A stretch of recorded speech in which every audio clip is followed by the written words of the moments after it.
Hello दोस्तों। आज आपको सुनाते हैं बालक ध्रुव के राजा ध्रुव से ध्रुव तारा बनने की कहानी। ब्रह्मा जी के पुत्र स्वयंभुव मनु और शत्रुपा के अत्यंत प्रतापी पुत्र उत्तानपाद की दो पत्नियां थीं, सुनीति और सुरुचि। दोनों में से उनकी छोटी पत्नी सुरुचि पर महाराज का अत्यधिक प्रेम था। उससे उनको जो पुत्र हुआ उसका नाम उत्तम था। महाराज की बड़ी रानी सुनीति के पुत्र का नाम था ध्रुव। एक दिन की बात है, छोटी रानी सुरुचि का पुत्र उत्तम अपने पिता की गोद में बैठा हुआ था। उसी समय ध्रुव ने भी पिता की गोद में बैठना चाहा, लेकिन उसे अपने पिता की ओर से वह प्यार और दुलार नहीं मिला। इस पर वहीं बैठी हुई पति प्रेम गर्विता सुरुचि ने ध्रुव का तिरस्कार करते हुए द्वेषपूर्ण स्वर में उससे कहा, बेटा ध्रुव, तू भी राजा का पुत्र है, लेकिन फिर भी इतने से ही तुझे राज सिंहासन पर बैठने का अधिकार नहीं है। अपने पिता की गोद और इस राज सिंहासन पर बैठने के लिए तुम्हें मेरे गर्भ से जन्म लेना चाहिए था। यदि तू अपनी यह इच्छा पूरी करना चाहता है तो परम पुरुष श्री नारायण को प्रसन्न कर उनकी कृपा से मेरी कोख से जन्म ले। इसका अधिकारी तो मेरा पुत्र उत्तम ही है, समझा।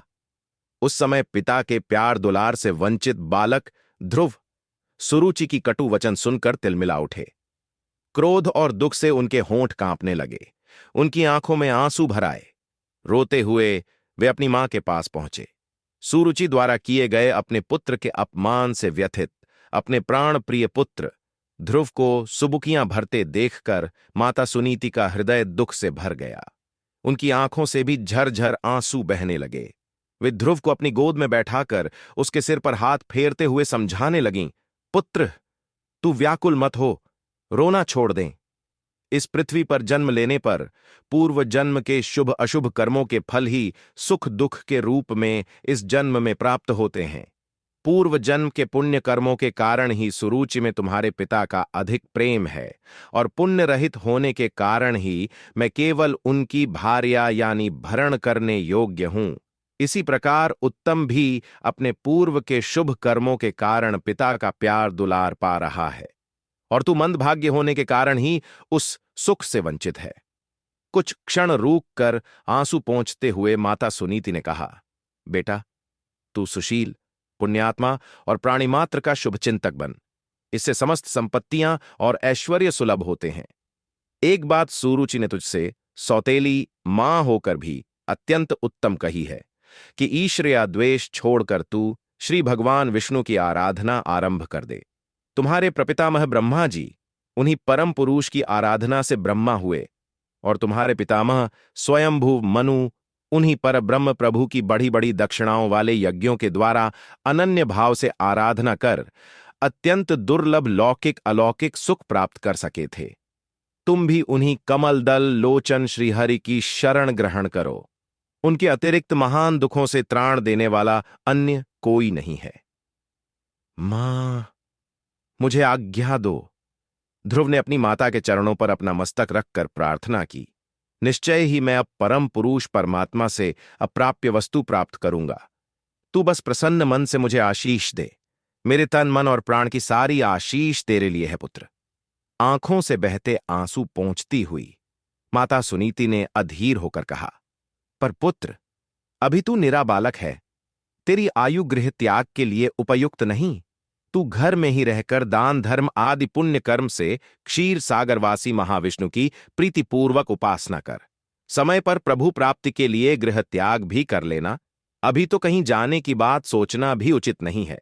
मां, तू बिल्कुल ठीक कहती है, ध्रुव बोले, किंतु मेरा हृदय छटपटा रहा है उन अनंत प्रभु के पास जाने को।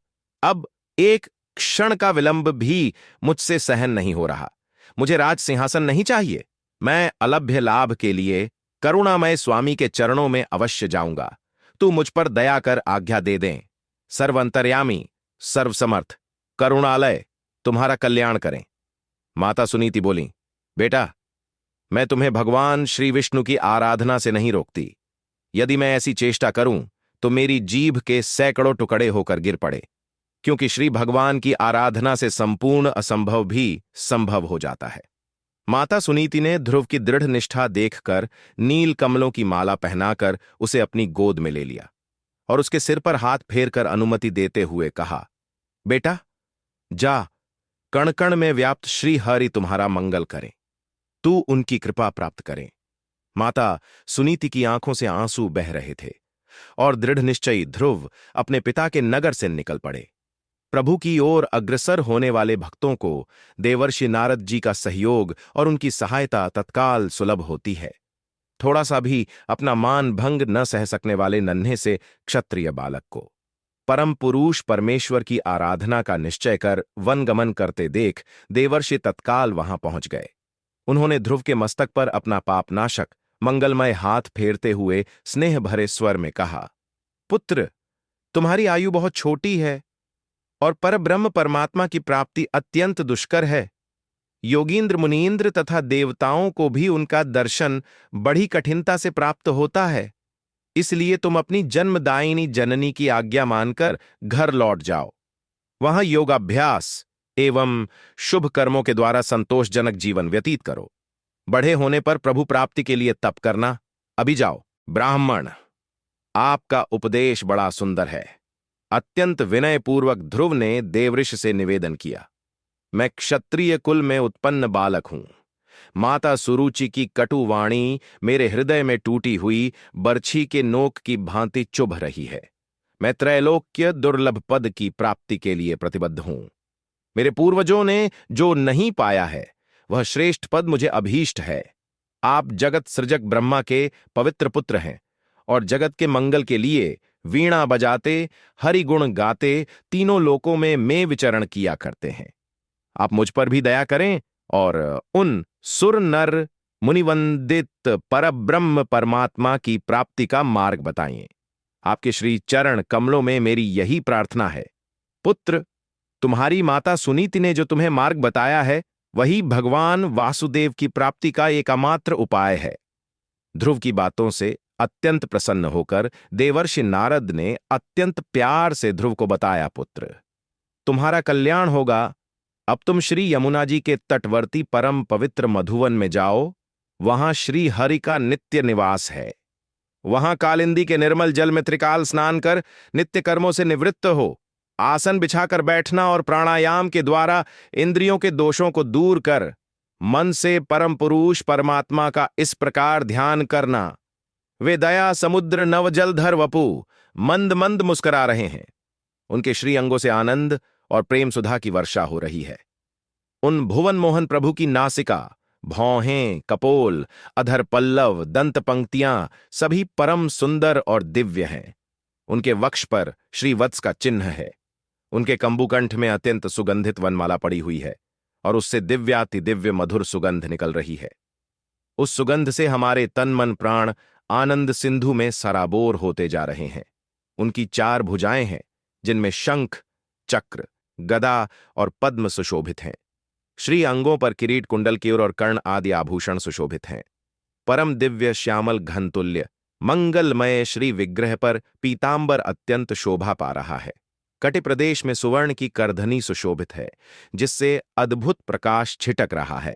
देव ऋषिवंदित कमल सरीखे चरणों में अद्भुत सुवर्णमय पैंजनी शोभा दे रही है।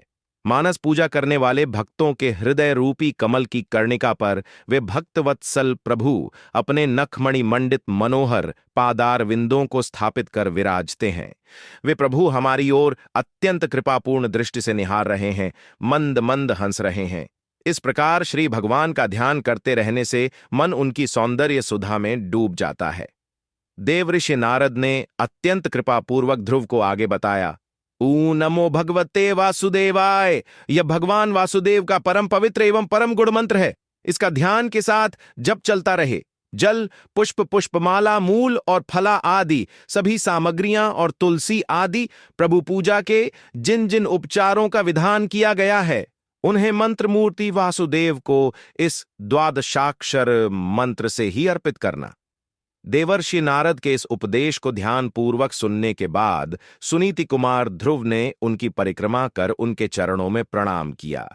इसके बाद श्री नारद जी के आदेशानुसार वे परम पवित्र मधुवन के लिए चल पड़े।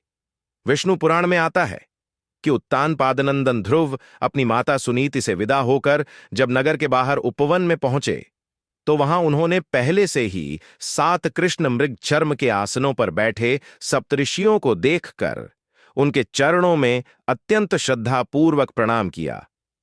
ध्रुव ने अपनी व्यथा सुनाते हुए उनसे उसके निवारण का उपाय पूछा। तुमने क्या सोचा है और हम तुम्हारी किस प्रकार से सहायता करें? सप्तऋषियों ने नन्हे से ध्रुव में क्षत्रिय तेज देखकर कहा, तुम निसंकोच अपने मन की बात हमसे कह दो। मुझे राज्य और धन आदि किसी भी वस्तु की इच्छा नहीं है। ध्रुव ने उनसे अपना अभीष्ट व्यक्त किया। मैं तो केवल एक उसी स्थान को चाहता हूं जिसे अब तक न तो कभी किसी ने पहले पाया हो और न ही भोगा हो। आप मुझे कृपा करके यही बता दें कि क्या करने से वह अग्रगण्य स्थान मुझे प्राप्त हो सकता है। वहां उपस्थित महर्षि मरीच, अत्रि और अगिंद्रा के बाद महर्षि पुलस्त्य ने कहा, जो परब्रह्म, परम धाम और जो सबसे बड़े श्रेष्ठ हैं, उन हरि की आराधना करने से मनुष्य अति दुर्लभ मोक्ष पद को भी प्राप्त कर लेता है। महर्षि पुलह और कृतु ने भी जनार्दन को प्रसन्न करने के लिए उनकी आराधना का उपदेश दिया। अंत में वशिष्ठ जी ने कहा, ऊ नमो भगवते वासुदेवाय, इस द्वादशाक्षर मंत्र का जप तुम्हें करना चाहिए। तुम्हारे पितामह स्वयंभुव मनु ने भी इसी मंत्र का जप करके अपना अभीष्ट प्राप्त किया था। तुम भी इसी मंत्र का जाप करते हुए श्री गोविंद को प्रसन्न करो और उनकी कृपा प्राप्त कर लो। इस प्रकार वहां उपस्थित ऋषियों के उपदेश सुनकर ध्रुव ने उनके चरणों में प्रणाम किया और उनका आशीर्वाद लेकर कालिंदी कूल स्थित पवित्र मधुवन की यात्रा आरंभ की। जब सुनीति पुत्र ध्रुव मधुवन पहुंचे, उन्होंने श्री यमुना जी को प्रणाम कर स्नान किया और रात्रि में उपवास कर प्रातःकाल पुनः स्नान कर ऋषियों के उपदेश के अनुसार श्री नारायण की आराधना आरंभ कर दी। उन्होंने उपासना काल में 1 मास तक प्रति तीसरे दिन शरीर निर्वाह के लिए कैथ और बेर का फल लिया। दूसरे मास में 6-6 दिन के बाद वे सूखे घास और पत्ते खाकर भक्तवत्सल प्रभु की उपासना करते रहे। तीसरे मास में वे 9वें दिन केवल जल पीकर भजन में लगे रहे। चौथे महीने 12 दिनों के अंतर से केवल वायु पीकर परमात्मा के ध्यान और भजन में लगे रहे। 5वें मास में सुनीति पुत्र ध्रुव श्वास रोककर एक पैर पर खड़े हो हृदय स्थित भगवान वासुदेव का चिंतन करने लगे। उनकी चित्तवृत्तियां सर्वथा शांत एवं स्थिर होकर कमल नयन प्रभु में ही लीन हो गई थीं। ध्रुव के द्वारा कठोर तप साधना से तीनों लोक कांप उठे। कहा जाता है कि ध्रुव के एक पैर पर खड़े होकर तपस्या करने से उनके पैर के अंगूठे के भार से दबकर आधी धरती एक ओर झुक गई। उनके इंद्रिय एवं प्राणों को रोककर अनन्य बुद्धि से पर ब्रह्म परमात्मा का ध्यान करने के कारण जीव मात्र का श्वास रुक गया। फलतः सभी लोक और लोकपाल व्याकुल हो गए। समूचे ब्रह्मांड में अफरा तफरी मच गई। फिर तो देवराज इंद्र के साथ कूष्मांड नाम की अर्धदैवीय जाति के योद्धाओं ने अनेक भयानक रूपों से ध्रुव का ध्यान भंग करना प्रारंभ किया। भयानक राक्षसियां आईं और चीत्कार करने लगीं। उनके कोलाहल एवं चीत्कार से पूरे वातावरण में उपस्थित जन सामान्य का कलेजा कांप जाता। पर ध्रुव ने उनकी ओर देखा तक नहीं। फिर शुरू हुआ मायावी दुनिया का खेल। उसी मायावी दुनिया से माया की सुनीति प्रकट हुई और विलाप करते हुए उसने कहा, बेटा, तू इस भयानक वन में क्या कर रहा है? तेरा कष्ट मुझसे देखा नहीं जा रहा है। सौत की कटुक्ति के कारण मुझ अनाथ को छोड़ देना उचित नहीं है। क्या मैंने इसी दिन के लिए तुम्हें पाला था? फिर सुनीति बड़े जोर से चिल्लाई, अरे बेटा, भाग भाग देख, इस निर्जन वन में कितने क्रूर राक्षस भयानक अस्त्र लिए दौड़े चले आ रहे हैं। यह कहकर वह आकाश में अंतर्ध्यान हो गई। फिर कितने ही राक्षस और राक्षसियां प्रकट हुए। वे अत्यंत भयानक थे तथा उनके मुख से आग की ज्वालाएं निकल रही थीं। पता नहीं किन किन नरकों से उनकी उत्पत्ति हुई। मारो काटो, इस प्रकार वे चिल्ला रहे थे। फिर उस छोटे से बालक को भयाक्रांत करने के लिए भयानक ऊंट जैसे विचित्र प्राणी, सिंह, मगर और श्रृंगाल आदि के मुख वाले राक्षस चीत्कार करने लगे। हृदय को कंपा देने वाले उपद्रव करने लगे। पर सभी को हतप्रभ करते हुए श्री हरि से एकाकार करता हुआ ध्रुव का मन तनिक भी विचलित नहीं हुआ। वे श्री विष्णु के ध्यान में ही तन्मय रहे। ध्रुव पर अपनी माया को कोई प्रभाव पड़ता न देख और श्वास की गति अवरुद्ध हो जाने के कारण भयभीत होकर देवता शरणागत वत्सल श्री हरि के पास पहुंचे। उन्होंने अत्यंत करुण स्वर में कहा, प्रभो, ध्रुव की तपस्या से व्याकुल होकर हम आपकी शरण में आए हैं। हमें पता नहीं वह इंद्र, सूर्य, कुबेर, वरुण, चंद्रमा या किसके पद की कामना करता है। आप हम पर प्रसन्न हों, ध्रुव को तप से निवृत्त कर हमें शांति प्रदान कीजिए। देवताओं, मेरे प्रिय भक्त ध्रुव को इंद्र, सूर्य, वरुण अथवा कुबेर आदि किसी के भी पद की अभिलाषा नहीं है। श्रीहरि विष्णु ने देवताओं को आश्वस्त करते हुए कहा, उसकी इच्छा मैं पूर्ण करूंगा। आप लोग निश्चिंत होकर जाएं, मैं जाकर उसे तप से निवृत्त करता हूं। मायातीत देवादिदेव प्रभु के वचन सुनकर इंद्र आदि देवताओं ने प्रभु के चरण कमलों में प्रणाम किया तथा वे अपने अपने स्थानों को चले गए। इधर परम पुरुष श्री भगवान ध्रुव के तप से प्रसन्न होकर उनके सम्मुख चतुर्भुज रूप में प्रकट हो गए। सुनीति कुमार, मैं तुम्हारी तपस्या से अत्यंत प्रसन्न होकर तुम्हें वर देने आया हूं। मंद मंद मुस्कुराते हुए नवघनश्याम चतुर्भुज रूपधारी भगवान ने ध्रुव से कहा, तुम इच्छित वर मांगो। साथ ही ध्रुव जिस दैदीप्यमान मूर्ति का अपने हृदय कमल में ध्यान कर रहे थे, वह सहसा लुप्त हो गई। तब तो घबराकर ध्रुव ने अपनी आंखें खोल दीं और उन्होंने अपने सम्मुख किरीट, कुंडल, शंख, चक्र, गदा, धनुष और खड्ग धारण किए परम प्रभु को देखा तो वे उनके चरणों में लौट गए। प्रणाम के बाद ध्रुव हाथ जोड़कर खड़े हो गए। उनका रोम रोम प्रेम से पुलकित हो रहा था। नेत्रों में प्रेमाश्रु भर गए थे। उनका कंठ गदगद था। वे त्रैलोक्य पावन, परम दिव्य, अलौकिक और परम दुर्लभ कल्याणमयी श्री भगवान की परम सौंदर्यमयी कृपामयी मूर्ति को अपलक नेत्रों से निहारते हुए उनकी स्तुति करना चाहते थे, पर प्रभु स्तवन किस प्रकार करें वे जानते नहीं थे। सर्वांतरयामी प्रभु ने करस्त श्रुति रूप शंख से बालक के कपोल का स्पर्श कर दिया। ध्रुव के मन में हंस वाहिनी सरस्वती प्रकट हो गई। उन्हें वेदमयी दिव्यवाणी प्राप्त हो गई और वे अत्यंत श्रद्धा भक्ति से अपने परम आराध्य परम प्रभु का स्तवन करने लगे। सर्वातीत, सर्वात्मन, सर्वशक्ति संपन्न, करुणामय, जगदाधार स्वामी, मैं आपके कल्याणमय, मंगलमयी, सुरमुनिवंदित चरण कमलों में प्रणाम करता हूं। ध्रुव ने प्रभु की स्तुति की। प्रभो, आप एक हैं, किंतु अपनी रची हुई संपूर्ण सृष्टि के कण कण में व्याप्त हैं। दयामय स्वामी, इंद्रियों से भोगा जाने वाला विषय सुख तो नरक में भी प्राप्त हो सकता है। ऐसी स्थिति में जो लोग विषय सुख के लिए लालायित रहते हैं, उसी के लिए रात दिन प्रयत्नशील रहते हैं और जन्म मरण की व्याधि से मुक्त होने के लिए आपके चरणों का आश्रय नहीं लेते, वे घोर माया से बंधे हुए अत्यंत अभागे हैं। प्रभु, आपके आनंदमय, कल्याणमय, अन्नत सौंदर्य संपन्न नवनीर्द के ध्यान, आपके मधुर नामों के जप तथा आपके और आपके भक्तों के पावन चरित्र सुनने में जो सुख प्राप्त होता है, वह सुख आनंद संपूर्ण ब्रह्मांड में भी नहीं है, जगत में तो कहां से प्राप्त होगा। प्रभु, जिनका मन आपके चरण कमलों का भ्रमर बन चुका है, जिनकी जिह्वा को आपके नाम अमृतपान का चस्का लग गया है, आपके उन प्रेमी भक्तों का संग लाभ होने पर सगे संबंधी, स्त्री पुत्र, बंधु बांधव, घर द्वार और मित्र आदि सभी छूट जाते हैं। उन्हें आपके स्वरूप का ध्यान, आपके नाम का जप और आपकी लीला कथा का श्रवण मनन चिंतन तथा आपके अनुरागी भक्तों के संग के अतिरिक्त और कहीं कुछ अच्छा नहीं लगता। उन्हें अपने शरीर की भी सुधि नहीं रह जाती। हे दयामय स्वामी, आप नित्य मुक्त, शुद्ध सत्यमय, सर्वज्ञ, परमात्म स्वरूप, निर्विकार, आदि पुरुष, संपूर्ण ऐश्वर्य संपन्न तथा तीनों गुणों के अधिपति हैं। आप संपूर्ण जगत के अखंड, अनादि, अनंत, आनंदमय, निर्विकार ब्रह्मरूप हैं। मैं आपके शरण में हूं।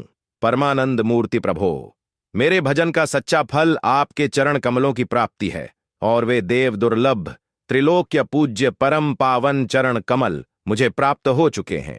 अब मैं उन्हें नहीं छोड़ूंगा। प्रभु, ये मंगलमय, त्रिलोक्य, पावन चरण कमल सदा सर्वदा मेरे हृदय में विराजमान रहे। मुझे कभी इनका विचोह न हो। मैं पहले यहां माता सुरुचि की कटुवाणी से आहत होकर दुर्लभ पद प्राप्ति की कामना लेकर आया था, किंतु अब मुझे कोई इच्छा नहीं है। अब तो मैं केवल इन चरण कमलों का भ्रमर बनकर रहना चाहता हूं। मुझे क्षण भर के लिए भी आपकी विस्मृति न हो, यही मैं चाहता हूं। दयामय अचिंत्य शक्ति संपन्न परमात्मन, आप सदा सर्वदा मेरे बने रहें। बस मेरी यही कामना है, आप इसकी पूर्ति कर दें नाथ। बालक, मेरा दर्शन होने से तेरी तपस्या सफल हो गई, श्री भगवान ने ध्रुव से अत्यंत स्नेहपूर्वक कहा। किंतु मेरा दर्शन व्यर्थ नहीं होता है, तुम्हारी लौकिक कामनाओं की पूर्ति भी अवश्य होगी। पूर्व जन्म में तू मुझमें निरंतर एकाग्रचित्त रखने वाला मातृ पितृभक्त धर्म आचरण संपन्न ब्राह्मण था। कुछ ही दिनों में एक अत्यंत सुंदर राजपुत्र से तेरी मैत्री हो गई। उसके वैभव को देखकर तुम्हारे मन में भी राजपुत्र होने की कामना उदित हुई। उसी के फलस्वरूप तूने दुर्लभ स्वयंभुव मनु के वंश में उत्तानपाद के पुत्र के रूप में जन्म लिया।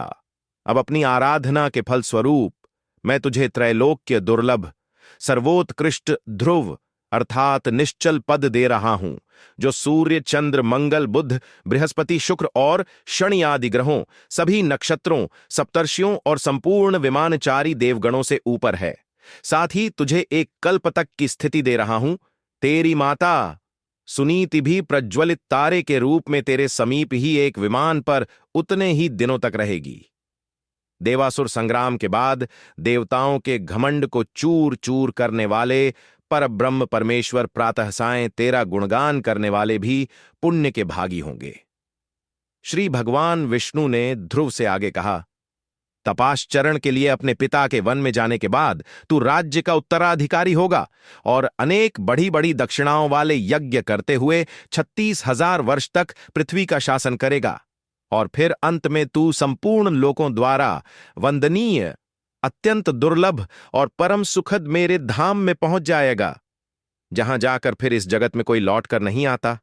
सुनीति नंदन ध्रुव को इस प्रकार वर देकर ध्रुव से पूजित श्री भगवान वासुदेव अपने धाम पधारे, किंतु प्रभु के विछोह से उदास होकर ध्रुव अपने नगर के लिए लौट पड़े। उधर देवऋषि नारद ध्रुव के वन गमन के बाद राजा उत्तानपाद के समीप पहुंचे। देवऋषि बोले, राजन, तुम कुछ उदास दिख रहे हो, तुम्हारी चिंता का क्या कारण है? मैं बड़ा ही स्त्रैण और निष्ठुर हूं। बिलखते हुए नरेश उत्तानपाद ने देवर्षि से कहा, मेरी दुष्टता के कारण मेरा 5 वर्ष का अबोध बच्चा गृह त्याग कर वन में चला गया। पता नहीं वह कैसा होगा, उसे हिंसक जंतुओं ने खा डाला या उसका क्या हुआ। वह बालक प्रेमवश मेरी गोद में आना चाहता था, किंतु मैंने उसे प्यार नहीं दिया। मेरी पत्नी ने उसे बड़ी कटु वाणी कही, यह मेरे ही पाप का परिणाम है।